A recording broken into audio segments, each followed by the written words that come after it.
Hello, Healing Spot community. This is Justine Calderwood, and I'm going to talk today about pelvic organ prolapse and what it is, the symptoms that you may be experiencing if you're having some pelvic floor concerns, you're not quite sure if possibly you're experiencing a prolapse, and then we're going to talk about what can be done about it. Okay, so what pelvic organ prolapse is, and I'm going to be talking specifically to women, is basically pelvic organs, which are usually supported by the pelvic floor muscles, can start to descend down into the pelvic outlet. So the organs that can be affected are the bladder, the uterus, and the rectum. So as we're looking here at the female pelvis front to back, that's what we're looking at, right?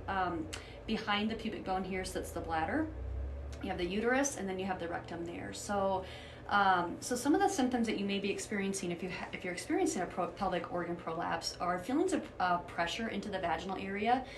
Some women report it feels like things are going to fall out or slip out when they're exercising, or when they're even, most of the time when they're up and about, walking, standing, maybe lifting, things that increase pressure into the abdomen that could cause those organs to have a little more pressure on them.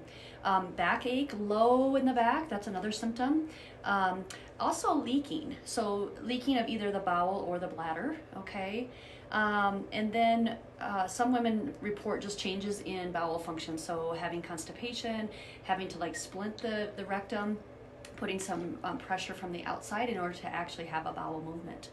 So we help moms with this all the time. So some of the things that our moms that come in, what they're most concerned about is a lot of functional things that they want to be able to do that this is preventing. For one, they're often worried because they're not quite sure what's going on, or maybe they are a little bit aware, and they're coming in and they're saying, I think I have a prolapse, or maybe their provider, midwife or OB has told them that possibly they have a prolapse. And so they're coming in, but they're really looking for help so that they can be active. So hiking, we live in Colorado here at the Healing Spot. So hiking with or without baby wearing. A lot of moms want to take their babies, their newborns, with them, and they want to be able to wear baby on the trails so that they can still be active with their children. Returning to exercises confidently and safely. A lot of our moms are worried that they're going to make things worse, or that they're not quite sure what's going on or what exercises they can even do safely. Taking care of their kids without worrying, again, that things are going to get worse. Some women are having to wear, say, a pad, especially if they're leaking, and it's very cumbersome and they don't like it. And again, they're worried, is this going to get worse? What can I do to make this better? And let's see, just moving around the house, doing house chores, picking things up, maybe even doing things at work, okay, depending on how strenuous the work conditions are. So some moms just want to come in there like, man, I feel like I'm broken. I feel like I can't have sex without feeling like I'm less than a woman, or that my partner's gonna know. They just feel kind of self-conscious about it, okay? They may be having pain with sex as well, but a lot of moms are reporting that they just feel like something's off, and they're super concerned. So here at the Healing Spot, how we check for pelvic organ prolapse is, one, we just start with an assessment. Externally, we're looking at what is that posture of the body, okay? Because we want to make sure that the pelvis is aligned with the rib cage. So a lot of moms are coming in and they're kind of spilling forward, I call it. And so that pelvis and the rib cage not being aligned puts a lot of downward pressure into the pelvis. So we just start with a standing assessment.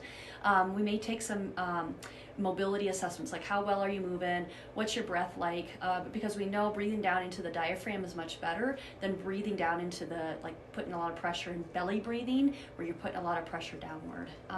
So we start with that external assessment, and then in time, this might not happen during the first session. It depends on where moms are at.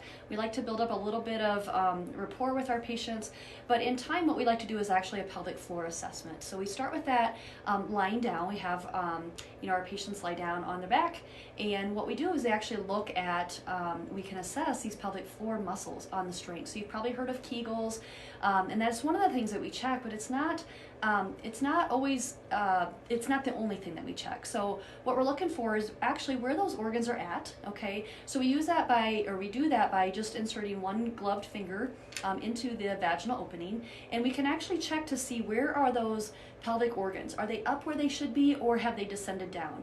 And then we like to also check to see what happens with those pelvic organs with pressure. So we might ask moms to cough or sneeze or laugh and see what happens with that downward pressure. Okay, and we're also looking at, I think I also mentioned the breath pattern.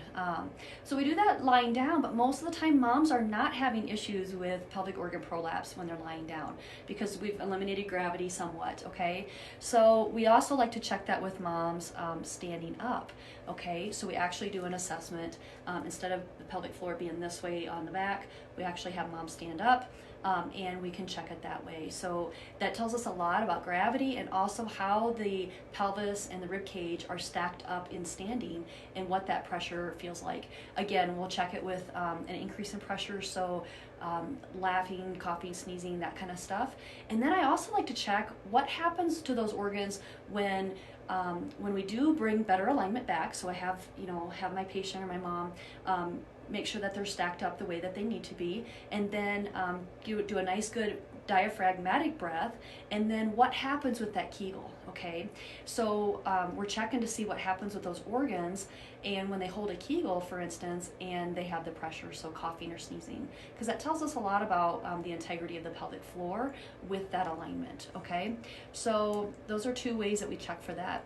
So treatment, I already alluded to that. One of the things that we absolutely start with is bringing alignment back. So a lot of women are spilling forward, so you can even just quickly check when you're standing. Just look at yourself from the side in a mirror, or even just kind of feel into your body when you're standing and see if you are actually, tilted forward, okay? So bringing the pelvis back underneath you. If you're sitting, really sitting on those sits bones evenly and not being slumped back, but not also being too far forward, okay? And then getting the rib cage to stack on top of that. So that's one of the things that we start with. And then we'll start with breath work, where we're actually bringing the breath all the way down into the diaphragm and feeling the rib cage expand. And you can do that really easily at home by just putting your hands on your side and see if you can just draw the breath down in and expand out. So we don't want to be breathing with the accessory muscles in here, and we don't want to just be breathing with the stomach. The stomach's going to come along for the ride, but we really want to make sure that you have that expansion through the rib cage. Sometimes after childbirth, we need to release the rib cage. We need to release the hips and the pelvis in order to let things stack on top. That's actually what we start with, number one. And that takes, a lot of times it takes some really good manual work from the therapist to release those areas, and we build exercise on top of that. But rarely do I just start with exercise. Inner core activation, so that's where the deep core muscles are going to come into play. So pelvic floor muscle strength, the transverse abdominis strength, and we build on top of that good foundation, okay? And then from there, it's a lot of teaching moms how to manage that pressure, okay? So when they are going back to, say, jumping, running, or even, not even necessarily that to begin with, but how do we get from some really low-level strengthening to just being able to manage these pressures when moms are picking up their babies, picking up car seat, getting babies into car, maybe wearing baby, that kind of thing, or older children, picking up a 2-year-old. It requires a lot of strength and awareness of moms of what's going on in their inner core, okay? So we work to those functional activities in sitting and standing, lunge, picking things up, that kind of stuff. And then eventually we get to those higher level things like working out at the gym, okay? So that's what I wanted to share with you today. And if you do have questions, please leave them below. I'm happy to answer any questions. If you go to my website at healingspotpt.com, you can actually get this, one of our free guide, our free ultimate guides. There's one called the Ultimate Guide to Postpartum, or the Ultimate Postpartum Guide. You can get that. It's a free download, and that expands a little bit more on pelvic organ prolapse, as well as some other very common postpartum concerns that we see here at the Healing Spot. So, all right, thanks for tuning in. I'll talk to you guys later. Bye-bye.